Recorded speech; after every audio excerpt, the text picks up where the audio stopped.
Sometimes, the smallest act of kindness becomes the bridge between two broken hearts. Evelyn whispered these words to herself as she sat in the hospital's donation room, her arm extended, watching the crimson flow through the clear tubing. The fluorescent lights hummed softly above her. She was 25, intelligent beyond her years, yet carrying a weight that made her seem older. Her father had passed away 3 months earlier, leaving behind medical bills that still arrived like painful reminders. Her mother, Grace, worked double shifts at a diner, her hands growing more tired each week.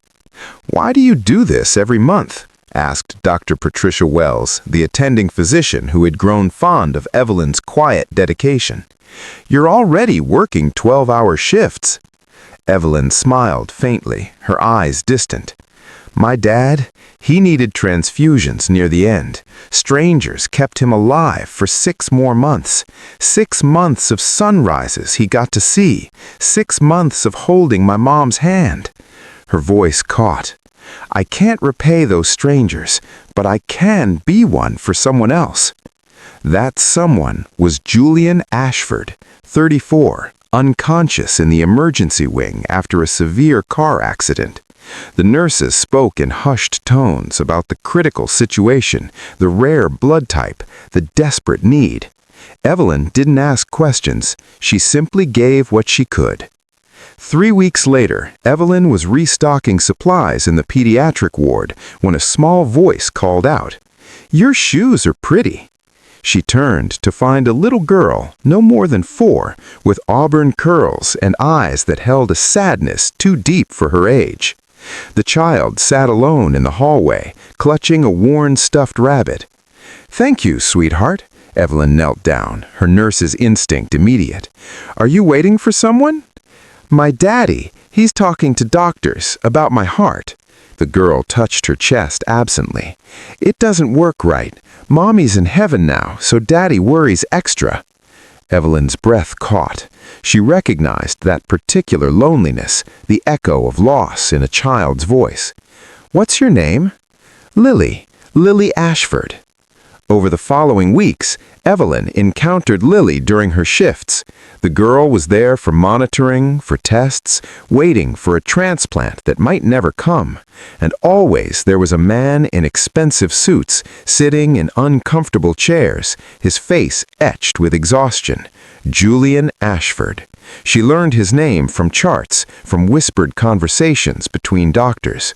CEO of a major tech firm, widowed, devoted father. But to Evelyn, he was simply another worried parent in a place filled with them. One evening, as autumn painted the windows gold, Evelyn found Lily crying softly in the playroom. "Daddy's sad today," the little girl whimpered. "It's Mommy's birthday. He thinks I don't notice, but his eyes get all red." Without thinking, Evelyn gathered the child close. Sometimes grown-ups need to be sad so they can remember how to be happy again. Your daddy loves you so much, Lily. That love will get you both through.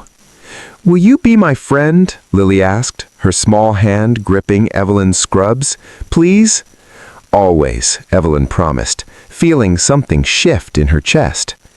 Julian noticed the young nurse who made his daughter laugh, who brought coloring books on her breaks, who stayed late reading stories when the hospital felt too cold and clinical. He noticed her gentle hands, her patient smile, the shadows under her eyes that spoke of her own struggles. One December evening, as snow began to fall, Julian approached Evelyn at the nurse's station. His hands trembled slightly. I need to tell you something. The accident in September. I lost a lot. I shouldn't be standing here." Evelyn looked up, seeing the scar along his temple for the first time. "They told me later," Julian continued, his voice thick with emotion, "that a young nurse donated exactly when they needed it. Same rare blood type, no questions asked. The doctor said she'd just lost her father, but she gave anyway." The realization settled between them like snow falling in absolute silence. "That was you," he whispered. You saved my life. You gave me more time with Lily, and you didn't even know." Evelyn's eyes filled with tears. "I didn't. I never asked who it was for. I just wanted to help." "Why?" Julian's voice broke. "You were grieving. You had every reason to—" "Because someone did it for my father," Evelyn said softly. "Because kindness isn't about knowing who receives it. It's about knowing that somewhere, someone gets another chance, another sunrise, another day to hold the people they love." Julian sat down heavily, covering his face. When he looked up, tears streaked his cheeks. "I've spent months trying to find you, trying to say thank you, trying to understand how someone could give so freely when they had so little." "I had enough," Evelyn said simply. "I had enough to share." Months passed. Lily's health stabilized with new treatments. Julian quietly paid off the remaining medical bills from Evelyn's father's care, anonymous donations that Grace discovered with trembling hands. Evelyn never knew, but her mother's tears of relief told their own story. One spring morning, Evelyn found Lily in the hospital garden picking dandelions. "Daddy says these are wishes," Lily said, holding up the yellow flowers. "I wished that you could stay with us forever, not just in the hospital." Julian appeared from behind a tree, holding a single white rose, his expression open, vulnerable, hopeful. "I don't know what forever looks like," he said quietly, "but I know I want to find out, with someone who taught me that the greatest strength isn't in what we keep, but in what we give away." Evelyn took the rose, her fingers brushing his. "Sometimes," she whispered, echoing words from a lifetime ago, "the smallest act of kindness becomes the bridge between two broken hearts."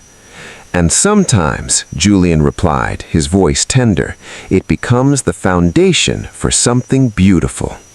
They stood together in the garden, Lily between them, a small family built not on perfection, but on the quiet, persistent power of human kindness, the kind that asks nothing in return, the kind that changes everything.